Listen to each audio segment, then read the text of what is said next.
সংসদে আমাদের কাছে কাগজ প্লেস করেছে কে? যারা প্লেস করেছে তাহলে তাদেরকে তো আগে আইনের আওতায় নিয়ে আসা উচিত। এই অবৈধ প্ররোচনা আমাদেরকে কে দিয়েছেন? এটা তো আমরা জোর করে কেউকে ঘরের পকেট থেকে আমরা নিয়ে আসি নাই মাননীয় স্পিকার।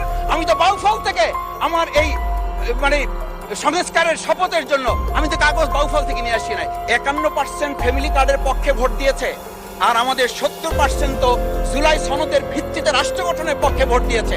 খাল খননে গুরুত্ব দিলাম, ফ্যামিলি কার্ডে গুরুত্ব দিলাম, কৃষি কার্ডে গুরুত্ব দিলাম, আমরা আরো অনেক কাজে গুরুত্ব দিলাম, অথচ যেটার জন্য আজকে নির্বাচন করে আমরা এখানে নিজেরা কথা বলার সুযোগ পেলাম সেই সংস্কার আমরা নজর দিতে পারলাম না কেন মাননীয় স্পিকার?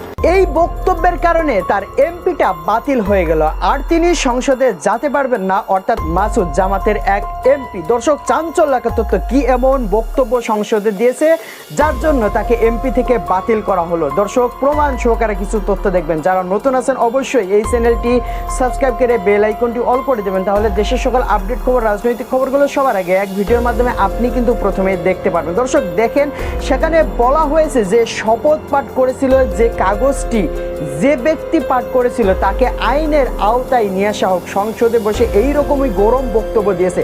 শুরুতে হয়তোবা এই মাসুদ সাহেবের কিছু বক্তব্য শুনেছেন এবং সোশ্যাল মিডিয়াতে সয়লাভ করেছেন তার বক্তব্যগুলো, যে বক্তব্য প্রত্যেকটা মানুষের হৃদয় ধারণ করেছে, কিন্তু কিছু কিছু সুশীলদের ধারণ করেনি। তারা আর কি তার পাল্টা জবাবে তাকে বহিষ্কার করে দেওয়ার জন্য পায়তারা করতেছে। এখন এমপিটা বাতিল করে দিলে হয়তো বা ভালো হয়, এরকমই কিছু শোনা যাচ্ছে। প্রিয় দর্শক, আপনাদের আরও কিছু তথ্য দেবো যে সংসদের ভিতরে গোপনে গোপনে কি হচ্ছে এবং বাইরে বাইরে কি হচ্ছে। ঠিক আছে, জুলাই সনদটি এখন স্বীকৃতি দিতে চাচ্ছে না তারা কোনোভাবে। তারা চাচ্ছে যে জুলাইটা একদম গোপন হয়ে যায়, তারা এমন কিছু করবে সেটা যাতে বিজয় লাভ করে। যেহেতু জুলাইটা করেছে ছেলেপেলে বাচ্চারা, এটা বাচ্চারা খেলার তামাশার মতোই করে উড়িয়ে দিতে চাচ্ছে বিএনপির নেতা কর্মীরা। কারণ কিনা যে জুলাইটি জীবন দিয়েছিল মানুষ, তাদেরকে স্বীকৃতি দিতে চাচ্ছে না। পূর্বে চেয়েছিল ভোটের আগে, এখন কিন্তু তারা পোল্টি মারতেছে। প্রিয় দর্শক, তাহলে কিন্তু হাসনাত আব্দুল্লাহ একটি ঘোষণা করে দিয়েছেন, প্রয়োজনে বাংলাদেশে আবার নতুন করে জুলাই হবে, যে জুলাইতে বিএনপি পোলাপান কোথায় পালাবে। আওয়ামী লীগ তো ইন্ডিয়ায় যে অবস্থান করেছে, বিএনপি কোথাও পালাবার জায়গা পাবে না। আওয়ামী লীগ দিয়ে কিন্তু তাদের সাইজ করা হবে এবার যদি তারা 2 নম্বরই করে। প্রিয় দর্শক, এই ছিল তথ্য যে আসলে এমপি থেকে কি তাকে বাতিল করে দেওয়া হয়েছে? না, তাকে বাতিল করা দেওয়া হয়নি।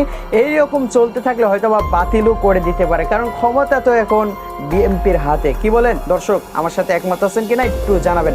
আমার যুক্তি যেটা সেটা পেশ করলাম, এখন আপনাদের যুক্তি আপনাদের কাছে। ধন্যবাদ সবাইকে যারা সাথে ছিলেন। আসসালামু আলাইকুম।